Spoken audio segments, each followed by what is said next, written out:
Hi guys! So for today's video, samahan niyo naman kaming maglaro sa Fun City. Dito lang naman kami sa may Ever Commonwealth pupunta kasi malaki yung Fun City dito sa may Ever Commonwealth talaga guys. As in, isang buong sinihan siya, ganon kalaki.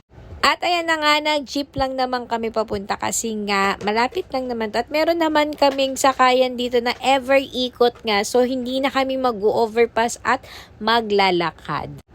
Fast forward, ayan, nandito na kami sa Ever. Ayan, papasok diba yung jeep? So, hindi na talaga kami maglalakad. Sa mismong entrance na kami ibababa ng jeep na to. O, diba, bongga? Tinalaw mo pa yung mga sir ma'am dyan. Char. Ayan, nandito na nga kami sa loob ng Ever at naglalakad papunta doon sa mismong Fun City. At sinama ko na nga din itong punso kong kapatid. Tapos yan si Kylie. At ito na, nandito na kami sa mismong Fun City. Nakakatuwa tong pwesto ng Fun City kasi dati tong sinihan na nagsarado and then ayan, pinaupahan na lang siguro nila. Tapos ayan, nang pagpasok namin, napawaw kami sa laki ng Fun City na to. Kasi first time namin talaga dito pumasok. So ayan, pero hindi naman namin first time sa indoor playground. Ayan, si Kylie lagi namin yung pinapasya sa ganito. Tapos ayan, pagpasok ng mag-ama, dyan sila dumiretso sa may boat. Tapos ayan, sa sobrang amaze ko, kinawanan ko yung buong playground talaga. Tapos ayan, dito medyo nakakalungkot lang kasi matagal na to matagal na tong Fun City na to. So may mga laruan na destroyed na sila. Tapos yung iba kulang-kulang na din. Ayun. Pero okay lang naman. Tapos yan, eto si Jamin, pinatry namin mag-slide dito. So una, natatakot pa siya dyan. Pero maya-maya lang din nagustuhan na niya. Tapos maya-maya lang din, umakyat na rin kami dito sa may side na ito. Madami tong malalaruan dito kaya tinry na agad namin. Hindi na kami syempre magpapatumpik-tumpik pa. Ayan, ito yung una namin pinabaan kay Jamin.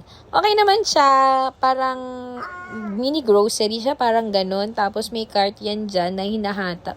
Hindi masyado tong nabeta ni Jamin. Kaya naman, ayan, inakit namin siya dito sa may mini basketball court. Tapos dito tuwang-tuwa siya kasi mahilig talaga yung batang yan sa ball as in. Tapos ayan, habang nagsushooting yung daddy niya, gusto din niyang mag-shoot.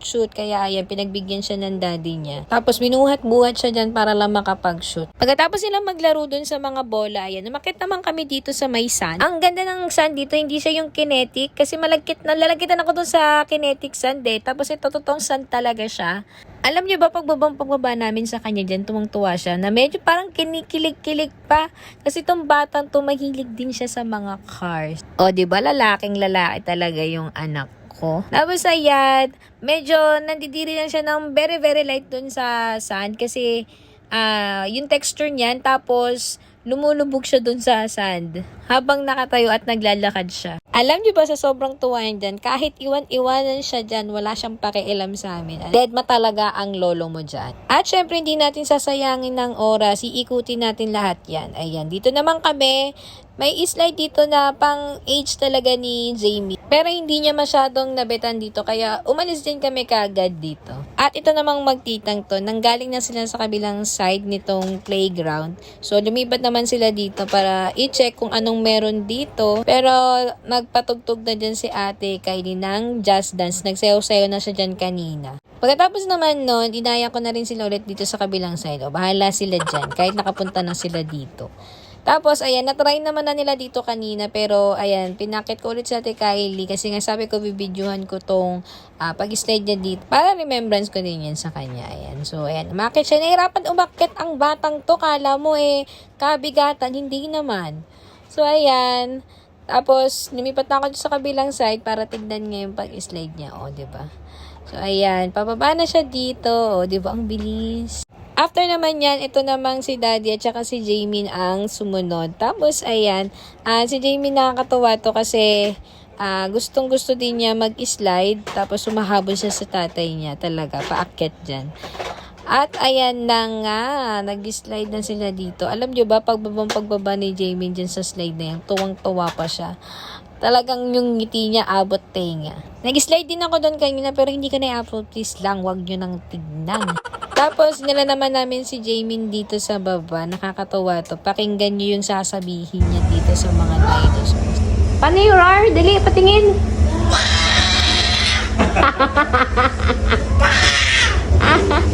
'Di ba nakakatuwa siya. Hindi ko alam kung galit lang siya eh. Charot. Tapos ayan, magta-time na kasi kami dito. Naghihintay na lang kami ng oras dahil pagod na rin naman kami. Kaya nag-steady na kami dito sa may ball pit. At ito na nga, tinawag na kami. So lumabas na din kami agad. Ayan, nag-antay lang ako dito kay Kylie kasi matagal siya magsuot ng sapatos dahil nga naka-high cut siya. And then ayan, bumaba na kami dito. Kakain naman kami sa may Mang Inasal. Ayan, nakakatuwa yung ever. Napakakulay. Tapos lagi yan sa gitna may mga sale. At ito na nga, napag-desisyonan nga namin na dito na kami kakain sa Mang Inasal. Dahil napagod kami, so gutom kami niyan. Diba? Only rice lang. Tapos ito isang babaeng to. Kala mo diet yan. Tignan mo nga yung mga braso niya. At si Jamin naman, habang kami ay kumakain, inaantok na. Pan City 1, Jamin 0. At after namin kumain, ayan, inuugali talaga namin na maglinis ng aming kinainan. At ito na nga ang bata, bagsak na antok na talaga siya. Sobrang pagod. Tapos bago kami umuwi, ang ate nag-request na may bibilin daw siya dito. Pad paper, tapos correction tape, and then ball pen. Umuwi na rin kami agad, tapos sumakay na kami ng taxi kasi nga pagod na din. Yun lang, bye-bye.